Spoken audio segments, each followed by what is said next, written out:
Ya, kita lanjutkan lagi.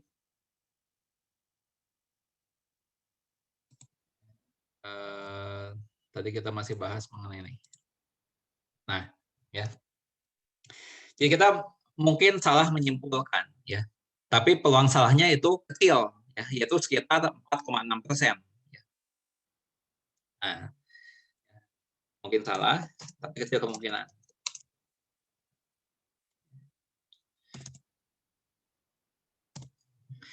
Nah, sekarang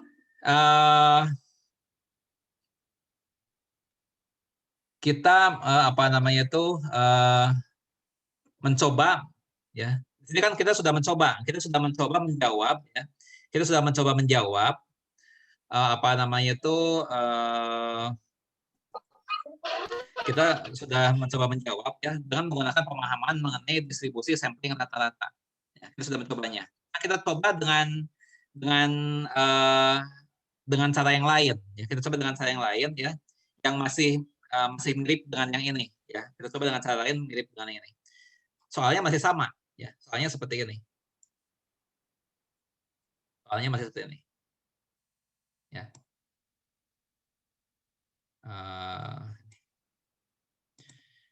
Masih mengenai ulah ini.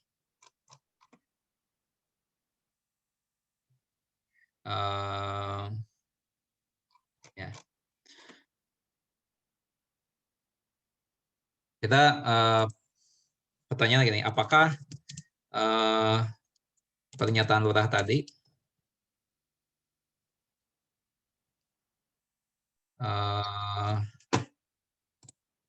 bisa kita sanggah, bisa kita tolak? Nah, kita coba pendekatan yang lain. Ya. Di sini kita membuat kriteria. Ya. Jadi anggaplah sampling belum dilakukan.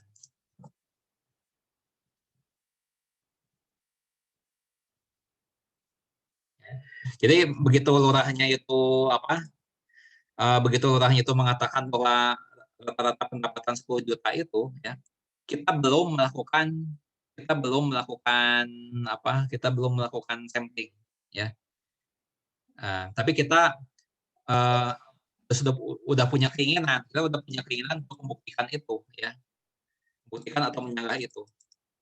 Nah, kemudian setelah lurah itu membuat pernyataan, ya, kita buat kriteria, ya, kita buat kriteria. Nah, kriterianya seperti ini misalnya. Ya. Ini kriterianya adalah kalau misalnya nanti setelah dilakukan sampling didapatkan antara 8 juta hingga 12 juta,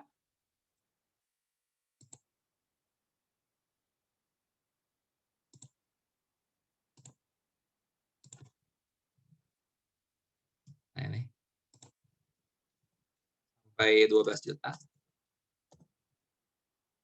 ya, kita akan terima pernyataan lurah.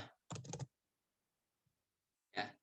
Tapi kalau misalnya ternyata kurang dari 8 juta, ya, kalau kurang dari 8 juta atau, ya, lebih dari 12 juta,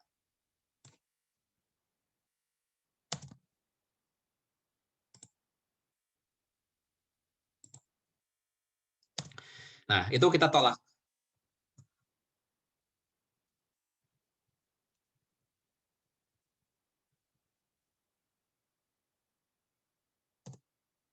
Ya. Jadi bandingkan dengan pendekatan sebelumnya. Jadi pendekatan sebelumnya kita sampling dulu, ya, dilihat hasilnya, ya, berapa. Nah, kemudian di apa nama itu dibandingkan dengan situasi ini. Wah, ternyata di luar range ini, ya, di luar range 8 juta sampai 12 juta. Nah, itu kecil kemungkinannya untuk mendapatkan sampel seperti itu. Nah, sehingga kita menolak pernyataan lurah tadi. Itu pendekatan yang tadi. pendekatan sebelumnya. Ini pendekatannya baru lagi, ya. Kita di sini belum melakukan sampling. Kita belum melakukan sampling. Kita buat kriteria terlebih dahulu. Ya, kriterianya begini. Ya, ini. Nah, kemudian setelah buat kriteria baru kita ya, setelah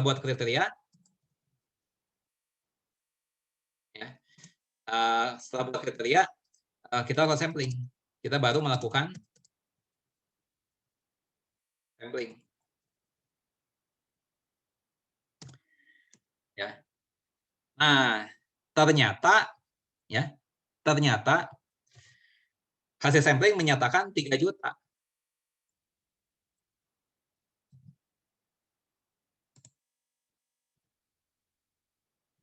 Itu hasil sampling, ya. Dan karena ini kurang dari 8 juta, ya, berarti masuk dalam kriteria penolakan. Ini kan kriteria penolakan nih. Ini namanya kriteria penolakan.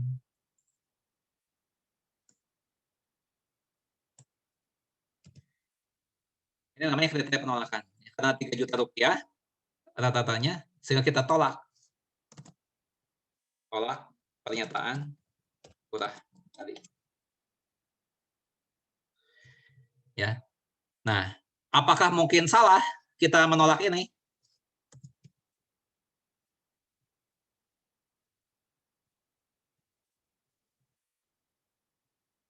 Mungkin salah penolakan ini? Mungkin, Pak. Mungkin. Salah menyimpulkan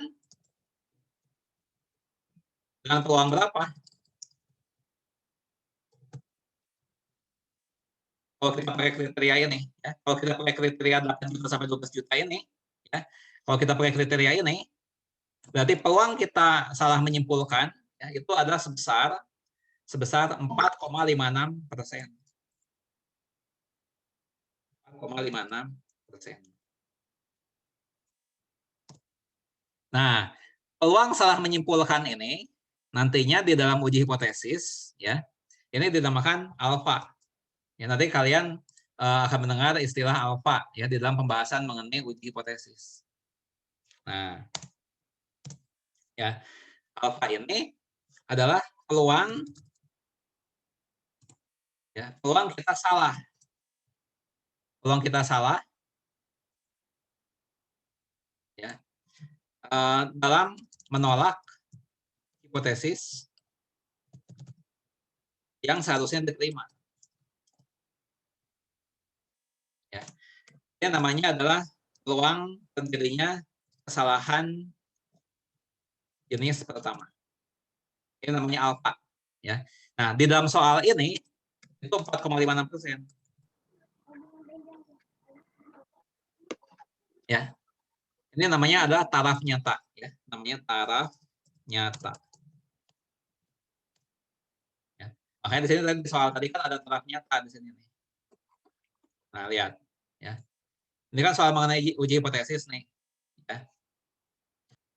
Nah, itu di soal yang tadi taraf nyatanya bukan 5%. Ya, di soal yang tadi itu.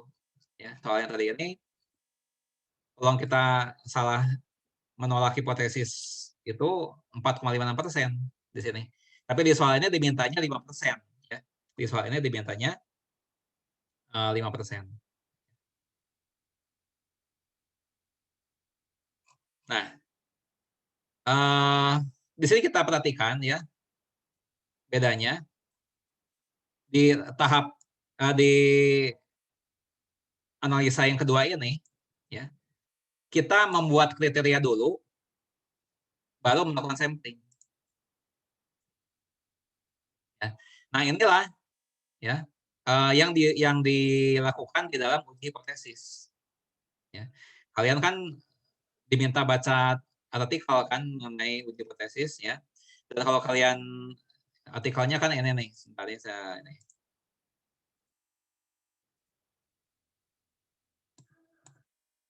Artikelnya itu kan ini nih. Sebentar, kenapa enggak?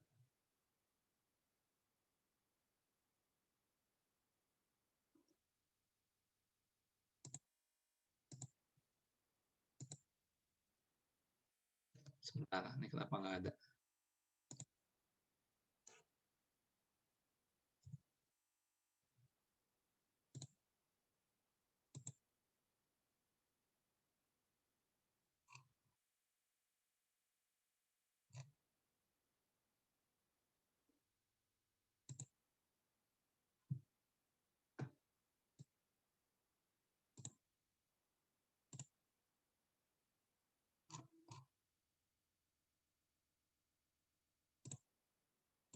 Aneh ya. Ini artikelnya yang kalian dapatkan ya. Judulnya Ketika Ilmu Hukum Seiring Statistika. Nah, di bagian bawahnya kan ada ini nih, lihat.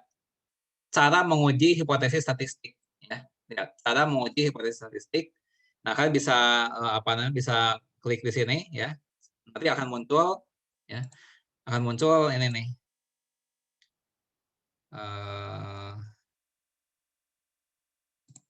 Akan muncul adalah ini. Nah, ini ya. Nah, di sini kan ada langkah-langkah ya, langkah-langkah uji hipotesis. Nah, di sini ada istilah taraf nyata alfa. Nah, ini yang udah kita bahas tadi ya. Nah, sekarang kita apa namanya itu kita kita apa namanya kita apa namanya itu kita kerjakan soal yang tadi ya. Kita kerjakan soal yang tadi dengan langkah-langkah ini. Ya, kita kerjakan soal tadi dengan langkah-langkah ini. Ini adalah langkah-langkah uji hipotesis ya. Dan mulai pertemuannya ini sampai dengan pertemuan 14 nanti kita akan sering ketemu dengan uji hipotesis ini ya, sehingga kalian harus kuasai langkah demi langkahnya ini ya. Nah, coba kita kerjakan soal barusan ya dengan langkah-langkah uji hipotesis ya. Soalnya yang ini tadi ya. Oke ya. Nah, jadi cara uji hipotesis itu mirip dengan yang ini nih ya, yang saya bahas terakhir ini nih. Nah, ini mirip dengan apa namanya itu prosedur standar hipotesis. Yang kita bahas terakhir tadi ini mirip dengan prosedur standar uji hipotesis, ya, yang ini. Nah, sekarang kita coba bagaimana mengerjakan soal tadi, ya. Nah, kita copy paste dulu ya soalnya, ini soalnya.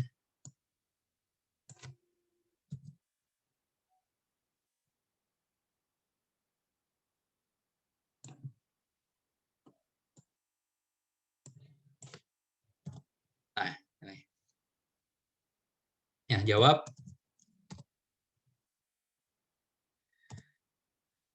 Nah, kita lihat langkah demi langkahnya, ya. Kita lihat langkah demi langkahnya. Ya. Misalnya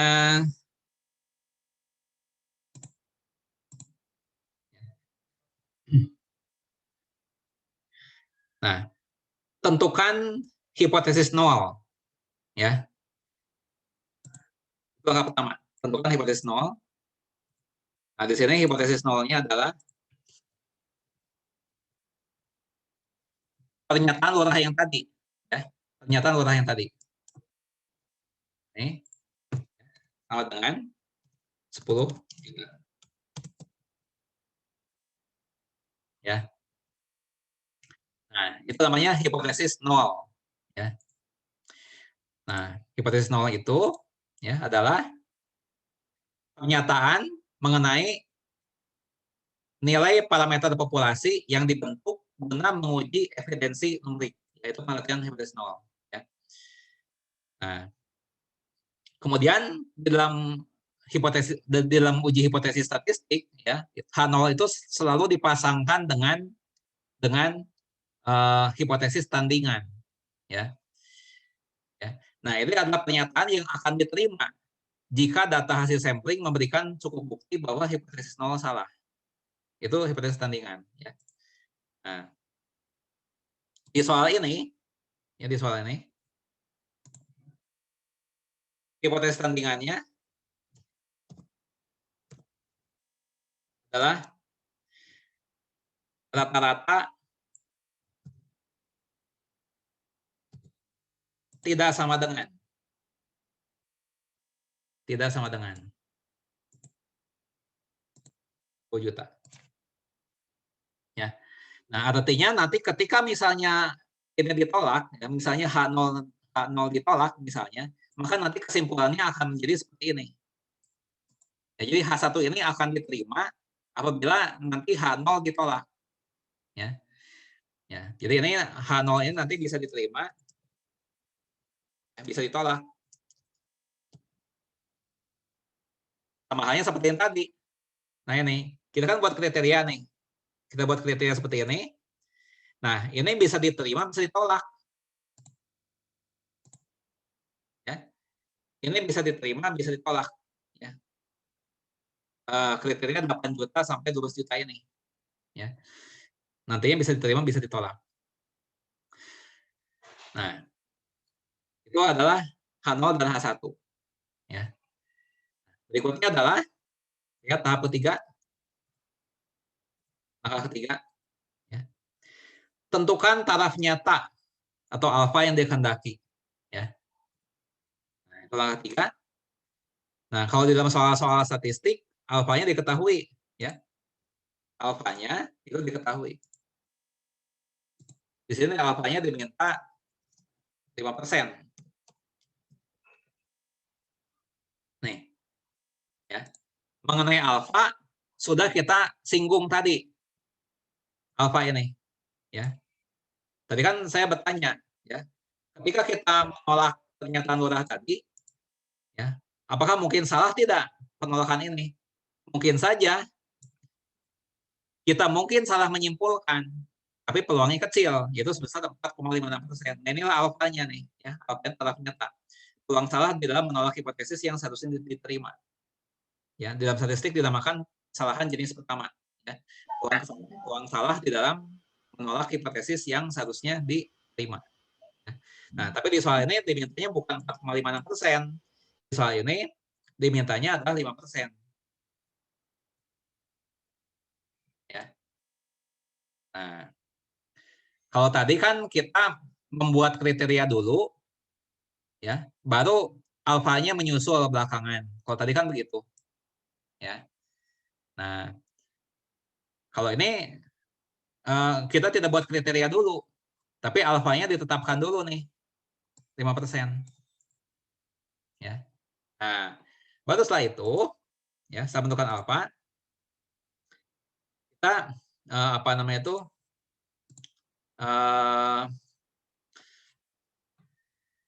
menentukan statistik uji yang sesuai, ya, dan tentukan pula daerah kritis, ya. Nah, apa itu statistik uji? Ya, statistik uji. Nah, itu adalah satu nilai yang diperoleh dari informasi sampel yang digunakan untuk menentukan apakah hipotesis nol akan ditolak. Ya, itu statistik uji. Nah, untuk pengujian rata-rata, ya, itu ada 3 statistik. Ada 3 statistik uji yang mungkin, ya, bisa yang ini, bisa yang pertama, bisa yang kedua, bisa yang ketiga. Ya, bisa yang pertama, bisa yang kedua, bisa yang ketiga. Nah, bagaimana cara memilihnya? Cara memilihnya adalah pakai kriteria ini nih. Ya. Nah, yang pertama ini digunakan jika simpangan baku populasi diketahui, ya, dan populasinya normal. Ya. Nah, di dalam situasi yang ini tadi, di soal ini, di soal yang kita kerjakan tadi ini, ya. Di sini simpangan baku populasi diketahui nih. Nih, lihat. Ya. Simpangan baku populasi diketahui 2 juta dan distribusinya normal. Ya, ini diketahui. Nah, sehingga kita gunakan statistik yang pertama ini nih. Kita pakai statistik ini nih.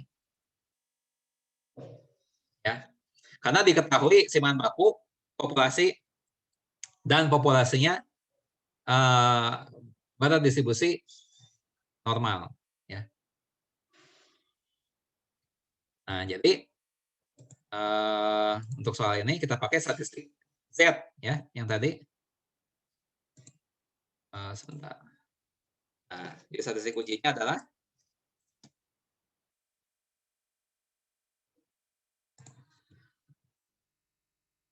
statistik uji yang dipilih.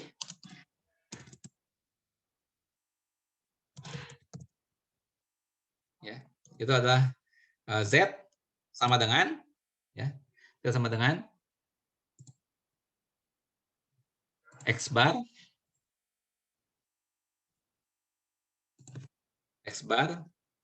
min mu 0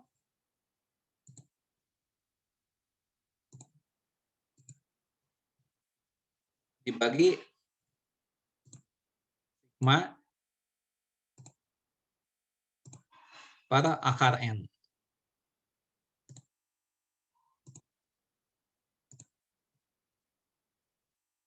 Nah, ini statistik uji yang dipilih. Ya. Nah, kemudian apa berikutnya? Ya.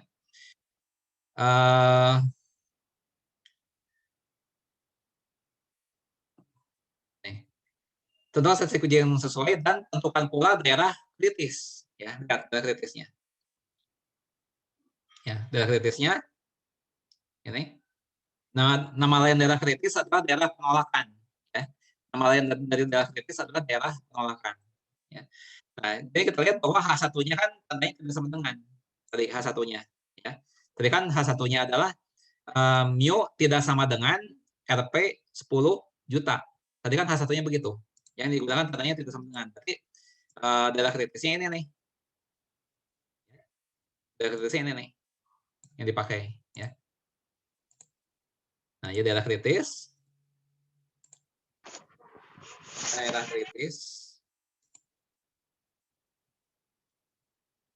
Ya. Itu adalah Z kurang dari min Z alfa per 2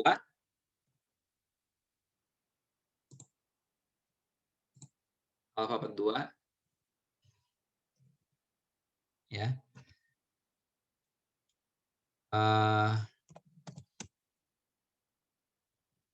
atau Z lebih dari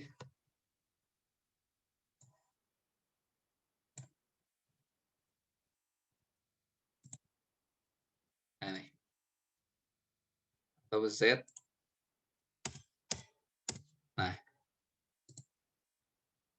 ya. Nah,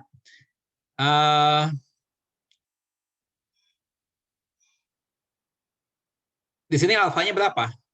Alfanya kan 0,05 tadi, ini kan. Nah, berarti kalau alfa yang dibagi 2 ya, kalau alfa yang dibagi 2 berarti 0,05 dibagi 2 ya. Jadi 0,025 ya. Nah, sehingga daerah kritisnya adalah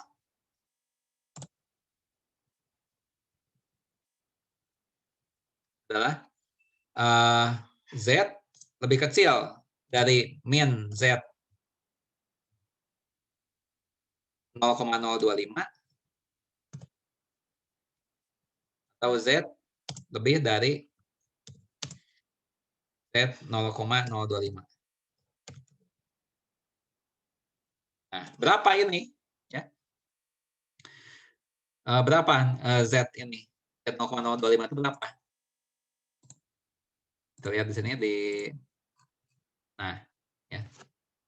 Tadi kan alfanya 0,05 ya. Alfa 0,05 berarti nilai Z alfa per 2-nya adalah 1,96 ya. 1,96 nih. 1,96. Jadi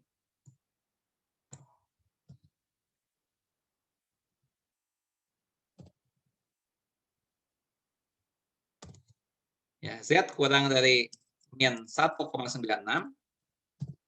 atau Z lebih dari 1,96.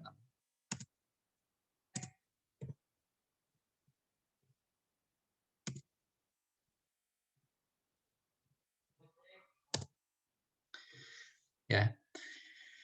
Nah, itu adalah daerah kritisnya. Ya. Nah, ini kalau mau digambar Kalau mau digambar gini nih. Sebenarnya agak sulit ya kalau di ininya, kalau di oke lah, nggak usah digambar dulu lah, nggak usah digambar dulu. Nggak usah digambar. Kita langsung hitung, kita lakukan langkah berikutnya aja. Ya, kita lihat langkah berikutnya. Tadi kan sudah sampai langkah 4. Ya. Sekarang langkah 5. Hitunglah nilai uji statistik dari data sampel. Ya. Langkah 5 sekarang. Langkah 5, kita hitung nilai Z-nya. Ya. Oh, ini kan baru kriteria nih. Ya, ini kan baru kriteria nih. Ini kriteria nih. Ini kriteria. Ini namanya adalah kriteria penolakan. Ya. Nah, ini namanya adalah kriteria penolakan. Ya. Ini sama halnya seperti yang tadi. Kita kan membuat kriteria penolakan nih, lihat nih. Ya. Kalau X-nya kurang dari 8 juta atau X-nya lebih dari 8 juta. Nah, itu kita tolak. Itu adalah kriteria penolakan. Di sini juga kita membuat kriteria penolakan. Ya. Sementara sampling belum dilakukan. Ya. Sampling belum dilakukan. Kita baru membuat kriteria. Ya. Kita baru membuat kriteria. Nah, setelah selesai kriteria, baru kita melakukan sampling. Ya. Kemudian kita lihat hasil samplingnya. Ternyata hasil sampling menunjukkan berapa? 3 juta nih. Ya, 3 juta. Nah, sehingga kita dapatkan nilai Z. Ya.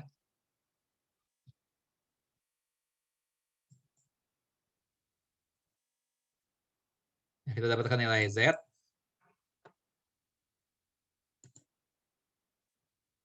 Z sama dengan, ya, ini rumusnya X bar min mu 0. X barnya 3 juta kan tadi. Dikurangi mu 0, mu 0-nya 10 juta. Ya, mu 0-nya 10 juta dibagi sigma per akar N. Sigmanya tadi 2 juta, ya, dibagi akar N. Gitu. Nah, kalau dihitung berapa? Ya, min 7.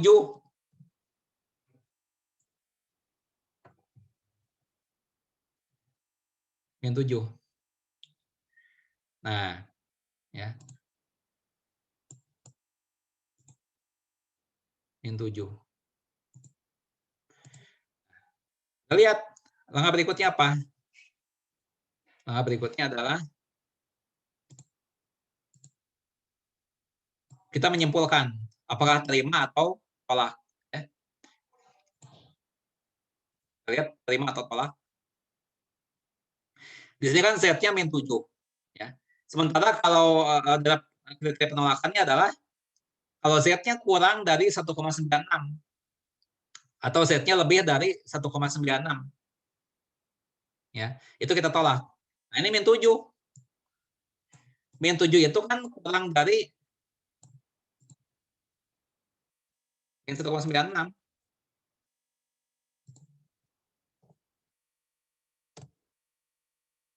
Ya. Nah, sehingga kita tolak. Ya. Ya, di sini kita jawab pertanyaannya apakah cukup bukti untuk menyanggah. Oke, cukup bukti ya. Jadi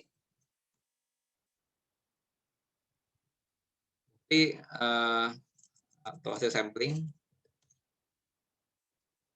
cukup untuk menyanggah pernyataan ulah tersebut. Ya. Nah, di sini penyelesaiannya nggak pakai gambar ya, karena agak sulit nih pengoperasiannya, apa namanya itu, di dalam penggambarannya. Nanti kita lihat contoh yang lain ya, contoh yang lain yang pakai gambar ya. Nah, kalau pakai gambar akan lebih paham. Ya. Nah, sebelumnya saya memberikan kesempatan untuk bertanya ya, mengenai soal ini. Apakah ada yang mau ditanyakan? Saya Pak mau tanya. Ya, ya silakan. Jadi kan tadi itu min 1,96 Pak. Ya, ya. Bapak salah lihat deh Pak. Harusnya kalau 0 tadi kan datanya itu 0,50 min 1,95. 0,05. Alfanya 0,05. Betul nggak? Alfanya berapa? Coba lihat. Alfanya berapa? Alfanya berapa? Coba lihat di soalnya. Alfanya berapa? 0,05, Pak. Nah, ini kan. Berarti kan barisnya ini nih. Ya kan? Nah, Iya, Pak. sekarang yang ditanya Z alfa per 2 atau Z alfa? Coba lihat. Z alfa per 2, Pak. Nah, iya. Z alfa per 2 ini kan 1,96. Bukannya 2,24 ya, Pak? Hah? 2,24. Kalau 2,24 itu alfanya 0,025. Itu alfanya berapa? Alfanya 0,05 atau 0,025? Lihat alfanya.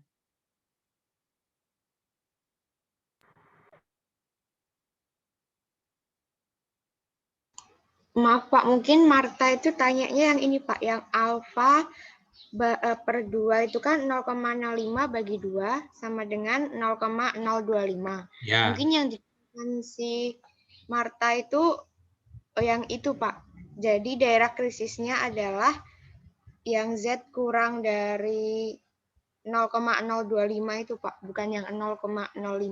Ya, tapi kan di judul ini, judul kolomnya kan alfa, bukan alfa kedua kan? Berarti yang dipakai itu yang awal ya Pak? Ya, ini alfa. Lihat aja patokan ini judul kolomnya kan alfa. Nah, disesuaikan alfanya berapa? 0,05 kan?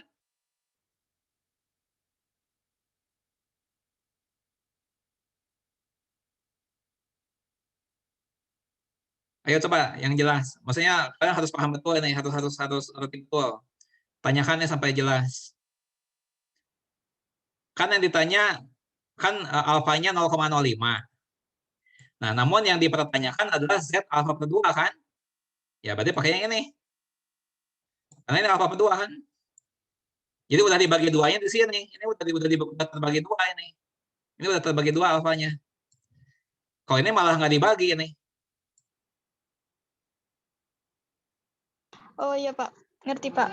Oke? Nah, ya. Sekarang saya ganti sedikit soalnya, ya. Saya ganti sedikit soalnya ini supaya lebih paham lagi tentang KPL tadi ya. Saya ganti soalnya begini, ya. Saya ganti soalnya gini. Ya. Saya ganti soalnya gini. Ini soal semulanya ini kan. Nah, ya. Ini soal semula begini. Ini contoh satu ya, ini contoh satu namanya. Supaya kalian bisa bandingkan nih. Ini contoh satu. Ya. Nah, ini contoh dua ini. Contoh dua. Nah, saya ganti soalnya begini. Ya. Apa cukup bukti untuk menyatakan, ya,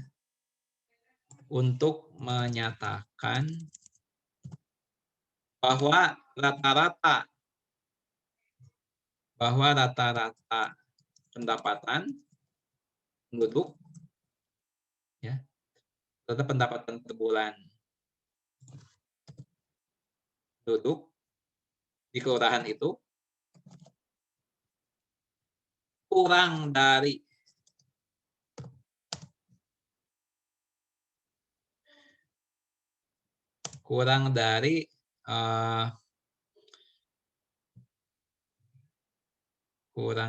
misalnya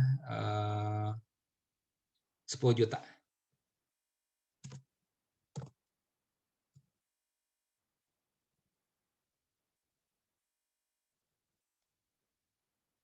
Nah, saya ganti soalnya gini. Oke. Nah, sekarang ini perbedaannya di mana nih dengan soal yang penyelesaian yang tadi? Tadi kan penyelesaian kayak gini nih. Perbedaannya di mana? Ya, coba kita copy paste, kita copy paste yang ini ya. Kita lihat bedanya di mana nih. Copy paste.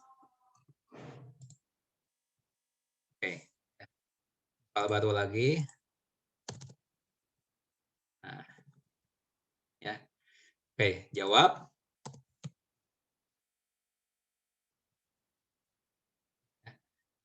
Nah, A0 masih sama. Nggak ada perubahan. 10 juta rupiah. Ya. Nggak ada perubahan. Tentunya bisa diterima, bisa ditolak juga. Ya. kita nggak tahu. Nah, ya. Ini masih sama, 10 juta rupiah. Nah, yang bedanya di mana? Di H1. Ya, H1-nya adalah kurang dari 10 juta. Nih. Yaitu ini kan, apakah cukup bukti untuk menyatakan bahwa rata-rata pendapatan bulanan penduduk di Korea itu kurang dari 10 juta? Nah, ini nih gara-gara ini nih yang makanya jadi berbeda jawabannya. Nih. Kurang dari 10 juta, makanya di sini diganti kurang dari 10 juta. Sebelumnya gimana sebelumnya? Sebelumnya nih cukup bukti untuk menyanggah pernyataan lurah itu. Kalau menyanggah 10 juta, berarti kan bisa lebih kecil, bisa lebih besar. Ya. Kalau menyanggah rata-rata sama dengan 10 juta rupiah, kan kita nggak tahu apakah lebih kecil atau lebih besar. Ya, kita gunakan tanda tidak sama dengan. Ya. Nah, tapi di sini sudah ada arahan. Ya. Apakah cukup bukti untuk menyatakan bahwa rata-rata pendapatan bulanan penduduk di kelurahan itu kurang dari 10 juta. Nah, makanya di sini kurang dari 10 juta. Nih. Jadi pengaruhnya ke sini nih. Nah, pengaruhnya ke sini. Nah, alfanya masih sama. Ya, alfa masih sama, 5%. Ya. Statistik uji masih sama. Ya. Kenapa sama? Ya, kita lihat tabel ini nih.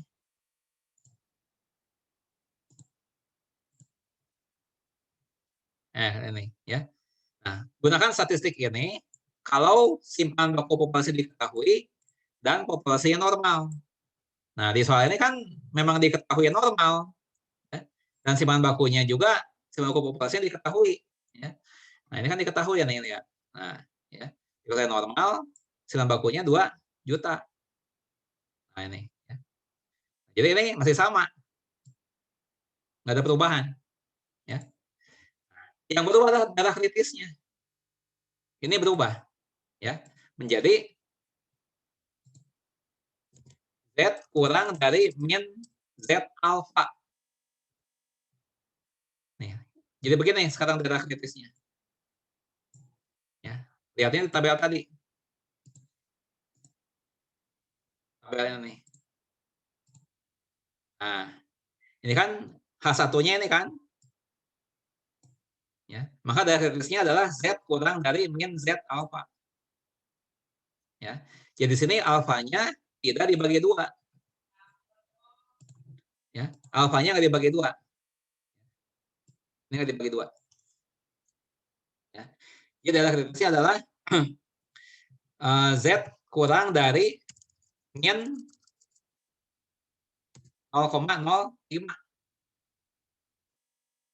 Ya. Nah, ini berubah nih darah kritisnya. Nah, Z 0,05 berapa?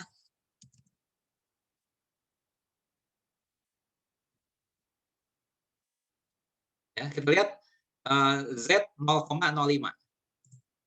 Z alfa ya, Z alfa. Lihat tabelnya nih. Z alfa. Alfa 0,05. Jangan yang 1,96.